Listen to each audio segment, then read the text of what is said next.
Hello दोस्तों, good morning. स्वागत है आपका आपके अपने YouTube channel create wealth with Atul में। मैं हूं आपका दोस्त अतुल गोयल। आज हम बात करेंगे इंफ्रास्ट्रक्चर सेक्टर से जुड़ी हुई एक कंपनी, टेलीकॉम सेक्टर से जुड़ी हुई एक कंपनी जीटीएल इंफ्रास्ट्रक्चर के बारे में, जो कि इंफ्रास्ट्रक्चर प्रोवाइड करती है टेलीकॉम जितने भी प्लेयर्स हैं उनको, चाहे वो भारती हो, चाहे वोडाफोन हो, चाहे वो आपका एयरटेल हो, एमटीएनएल हो, बीएसएनएल हो। तो आप देख सकते हैं इनकी जो स्ट्रेंथ है वो 28,000 प्लस टेलीकॉम टावर्स हैं। 22 टेलीकॉम सर्कल्स में ये काम करते हैं। 5,000 प्लस हैप्पी टीम मेट्स हैं। 70 मिलियन प्लस जो सब्सक्राइबर्स हैं इनके टावर्स के साथ कनेक्टेड हैं। 35 प्लस अवार्ड्स इनको मिल चुके हैं। तो क्या इसके फंडामेंटल्स हैं? एक पेनी स्टॉक है ये, आप देख सकते हैं। जो पेनी स्टॉक है ₹1 के आसपास ये काम कर रहा है। किस लिए ये इस लेवल पे काम कर रहा है उसको हम देखेंगे। क्या इसके फंडामेंटल्स हैं, किस लिए ये राइज कर रहा है। आप देख सकते हैं पिछले कुछ दिनों से ये इंक्रीज हो रहा है सर्किट टू सर्किट, और ये ऊपर आता हुआ आपको नज़र आ रहा है। क्या कुछ फंडामेंटल चेंज हो रहे हैं? क्या इसके अंदर इन्वेस्टमेंट करना चाहिए? किस लेवल पे करना चाहिए? पेनी स्टॉक है, करना चाहिए नहीं करना चाहिए? तो पेनी स्टॉक को पोर्टफोलियो में रखना चाहिए, बट आपका जो बड़ा पैसा है, आपका जो इन्वेस्टमेंट है वो बड़ी कंपनियों में, मिड कैप में होना चाहिए, दिग्गज कंपनियों में होना चाहिए, जो कि 95-97% उन्हीं में होना चाहिए। 2 से 3% आपका जो है, जो आप रख सकते हैं पेनी स्टॉक्स में रख सकते हैं, 2% के आसपास। और उसको भी आपको डाइवर्सिफाइड करना है, उसके अंदर भी आपको एक कंपनी में नहीं लगाना है। आप जब पैसा लगाते हो तो उसे 4 से 5 कंपनियों में डिवाइड करना है, पेनी स्टॉक्स में भी। और पेनी स्टॉक्स में भी आपको वो पेनी स्टॉक्स लेने हैं जो टर्न अराउंड कर सकते हैं, जिनकी थ्योरी अच्छी हो सकती है आने वाले टाइम में, और जो फंडामेंटल जिनके अच्छे हो सकते हैं, अच्छे सेक्टर से बिलोंग करते हैं और आने वाले टाइम में वो आगे मूव कर सकते हैं। किसी भी पेनी स्टॉक में किसी भी लेवल के ऊपर नहीं लगाना है। जो रॉक बॉटम प्राइस होते हैं उसके ऊपर ही आपको लगाना है, चलते हुई बस में नहीं चढ़ना है। क्योंकि ये प्राइस होते हैं अपर सर्किट लगाते हैं, बट आपको फिर चांस देते हैं, क्योंकि ऑपरेटर्स जो होते हैं इनको ड्राइव करते हैं, प्रॉफिट बुकिंग होती है, उसके बाद अगेन ये नीचे आते हैं, वहीं पर आपको लेना होता है। चलते हुई बस में इसमें नहीं चढ़ना होता है कि निकल गया है तो इसमें लेना है। तो चलिए स्टार्ट करते हैं हम जीटीएल इंफ्रास्ट्रक्चर से। जैसा मैंने आपको बताया, टेलीकॉम सेक्टर से जुड़ी हुई कंपनी है ये। स्ट्रेंथ आपको मैंने बताई इसकी। अगर आप इनके क्लाइंट्स देखेंगे तो एयरसेल, एयरटेल, बीएसएनएल, आइडिया, जियो, एमटीएनएल, जो भी टेलीकॉम सेक्टर से जुड़ी कंपनी है, टेलीकम्युनिकेशन हो, वोडाफोन हो, सभी के साथ ये अपना जो पैसिव इंफ्रास्ट्रक्चर है, यानी टावर्स जो हैं वो लगाते हैं, और उसके बाद ये उनके साथ रेंटल बेस पे शेयर करते हैं। रेंटल जो होते हैं इनके जो कॉन्ट्रैक्ट्स होते हैं वो काफ़ी लॉन्ग टर्म के होते हैं, 5 साल, 10 साल, 15 साल, इस टाइप के कॉन्ट्रैक्ट्स होते हैं। उसके बाद फिर वो रिन्यूअल्स होते हैं। तो आप देख सकते हैं एक अच्छे सेक्टर से कंपनी जरूर बिलोंग करती है, क्योंकि आने वाला टाइम जो है 5G का भी है और काफ़ी इंफ्रास्ट्रक्चर चाहिए होगा, और हर कंपनी, चाहे वो जियो है चाहे भारती है, हर सर्कल में अपने टावर्स खड़े नहीं कर सकती है।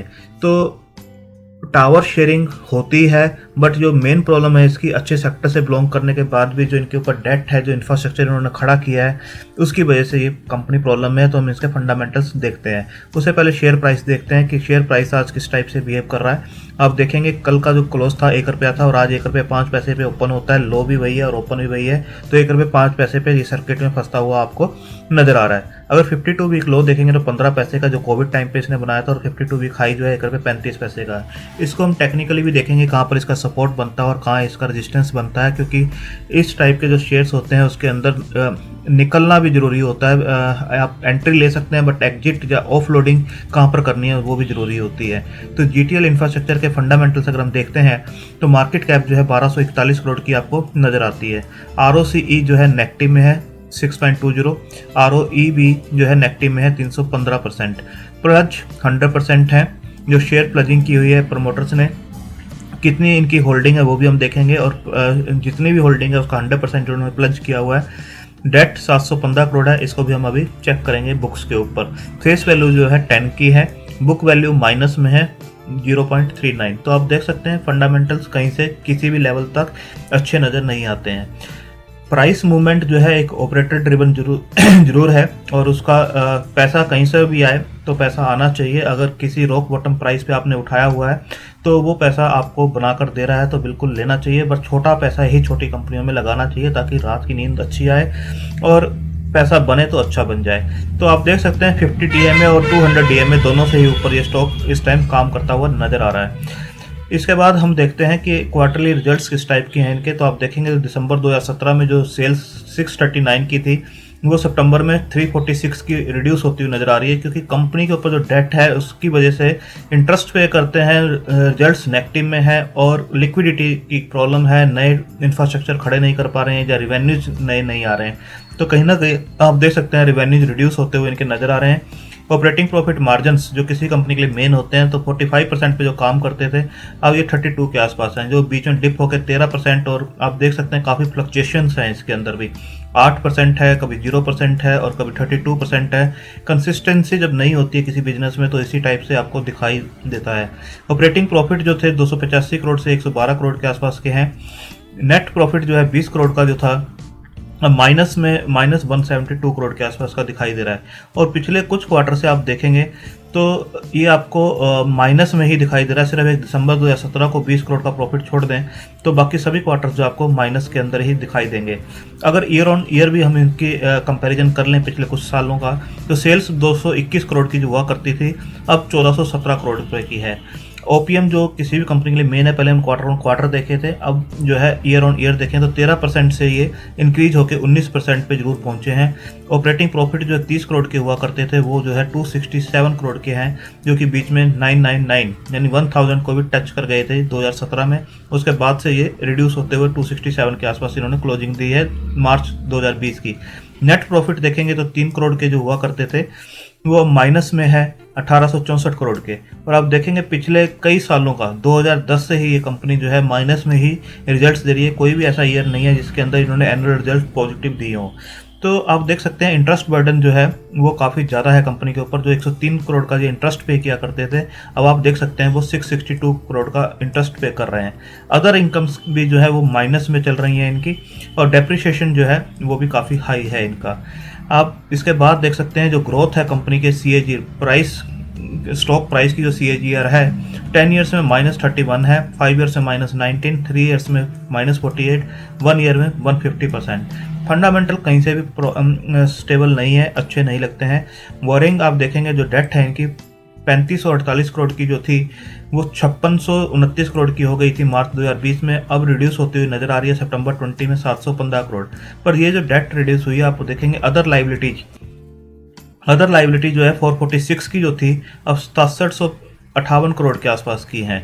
रिजर्व्स जो देखेंगे 399 के जो थे वो माइनस में 12,893 करोड़, तो रिजर्व्स भी माइनस में होते हुए नजर आ रहे हैं। अदर लाइबिलिटीज बढ़ती हुई नजर आ रही हैं। शेयर कैपिटल जो था इनका 816 करोड़ का जो था आप देखेंगे 1200 करोड़ के आसपास की कंपनी है, और शेयर कैपिटल आप देखेंगे 12,407 करोड़ का है।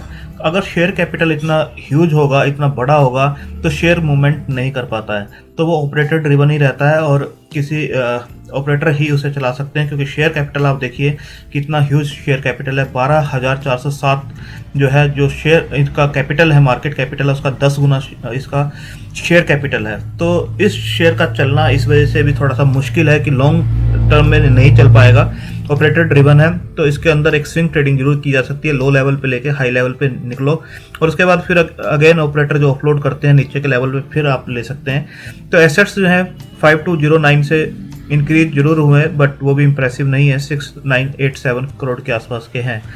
तो आप देख सकते हैं जो रेशोज हैं डेटर डे वो जरूर अच्छे नज़र आते हैं कि 26 दिन की बजाय इन्होंने 20 दिन के आसपास किया है, बट ROC जो है वो भी नेगेटिव -6% के आसपास की है।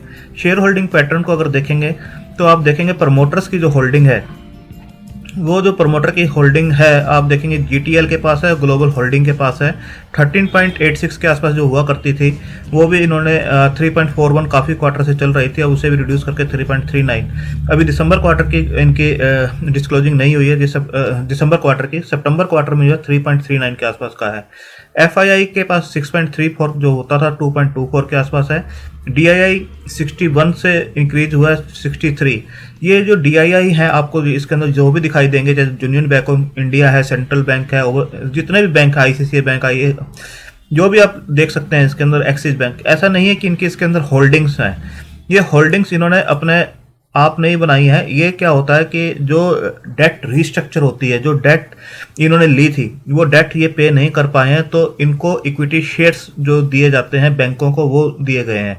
जितने भी बैंक आप इसके अंदर देख रहे हैं, इन सब के पास इसके जो डेट था उसके एवज में इक्विटी शेयर्स दिए जाते हैं। अगर कंपनी वो डेट नहीं उतार पाती है, रिड्यूस कर पाती है, तो ये ओपन मार्केट में जो भी शेयर प्राइस चल रहा होता है उसके ऊपर इस शेयर को उनके शेयर्स को बेच सकते हैं। आप सपोज कीजिए जैसे इसके पास यूनियन बैंक ऑफ इंडिया के पास 12.46% का होल्डिंग है। अब अगर ये अपना debt Union Bank of India का नहीं उतारते हैं तो ये 12.46% जो स्टेक इनके पास है, जो भी मार्केट में प्राइस चल रहा है, ये उसका बेच के जो भी पैसा आएगा वो ले सकते हैं।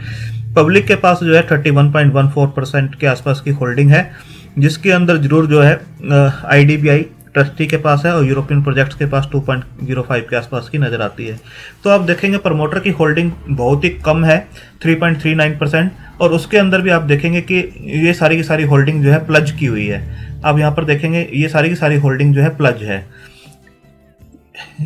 मतलब कि ये सारे की सारी जो भी होल्डिंग है पहले तो बहुत ही कम है, 3.41 और 3.39 उसे भी रिड्यूस किया है। उसके बाद जितनी भी है वो सारी की सारी प्लज की हुई है, 100% प्लज कर रखी है। तो किसी भी एंगल से प्रमोटर के पास जो होल्डिंग्स हैं वो सही नहीं है, तो शेयर होल्डिंग पैटर्न भी बहुत ज़्यादा अच्छा नज़र नहीं आता है।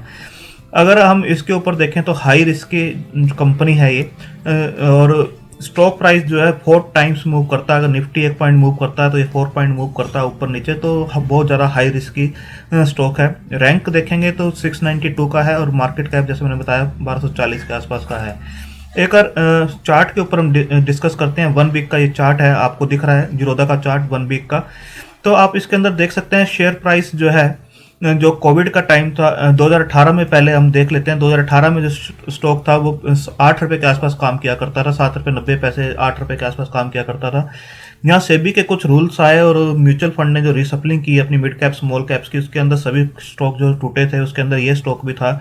और टूटता हुआ ये जो स्टॉक आपको लगभग 75 पैसे 80 पैसे के आसपास पहुंच गया था। उसके बाद थोड़ा बहुत ये राइज किया तो 1.5 रुपये के आसपास 1.50 के आसपास ये स्टॉक जरूर आया। उसके बाद से ये सेटल हुआ डाउन अगेन 35 पैसे 40 पैसे। तो कोविड के टाइम पर इसने जो लो बनाया 15 पैसे का बनाया, वहाँ से स्टॉक अगेन ऊपर चलना स्टार्ट हुआ, 1 रुपये 35 पैसे के आसपास आया। उसके बाद अगेन स्टॉक जो है 45 पैसे तक नीचे गया है। अब स्टॉक 1 रुपये 5 पैसे पे ट्रेड कर रहा है। तो हमें जो देखना है, ये जो सर्किट टू सर्किट चल रहा है, तो आप देखेंगे पहले भी स्टॉक जो है 1.3 तक आया था, उसके बाद से डाउन गया है। अगेन स्टॉक जो ऊपर गया था 1.35 तक आया था और अगेन डाउन गया था। तो एक ट्रेंड लाइन अगर हम इस पे हॉरिजॉन्टल लाइन ड्रॉ करें तो आप देखेंगे कि जो इसका रेजिस्टेंस जोन बनता है, इसके ऊपर जो भी लोग बने हुए हैं बिल्कुल उसको इस लेवल के ऊपर नज़र रखनी चाहिए। ये जो लेवल बनता है 1.3 से 1.35 के आसपास का बनता है। और ये अगर पूरे जोन की बात करें, अगर इस जोन को ये क्रॉस कर लेता है इस बार सर्किट टू सर्किट, जो कि 1.35 से 1.50 के जोन बनता है, एक 15 पैसे का जोन है, अगर इसको ये क्रॉस कर लेता है तो आपको ये अच्छे मूवमेंट ऊपर के दिखाएगा। 2 रुपये 40 पैसे तक भी ये स्टॉक यहाँ से जा सकता है। बट जो पिछली इसकी हिस्ट्री है वो ये है कि इस लेवल को ये पिछले 3-4 बार से क्रॉस नहीं कर पाया। आपने देखा यहाँ काफ़ी कंसोलिडेट किया था इसने, उसके बाद ये नीचे आया है और इस लेवल को 3 बार ये टच कर चुका है, इस जोन को 3 बार टच कर चुका है, 1 रुपये 35 पैसे और 1 रुपये 50 पैसे को, बट इसको ये क्रॉस नहीं कर पा रहा है। अगर इसको ये क्रॉस नहीं करता है तो ये आपको स्टेबल होता हुआ नजर आएगा, अगेन 60 पैसे के आसपास स्टेबल होता हुआ आपको बिल्कुल नजर आएगा, 50 से 60 पैसे के आसपास, क्योंकि सर्किट टू सर्किट चल रहा है, ऑपरेटर ड्रिवन है और अगेन ये नीचे आ सकता है।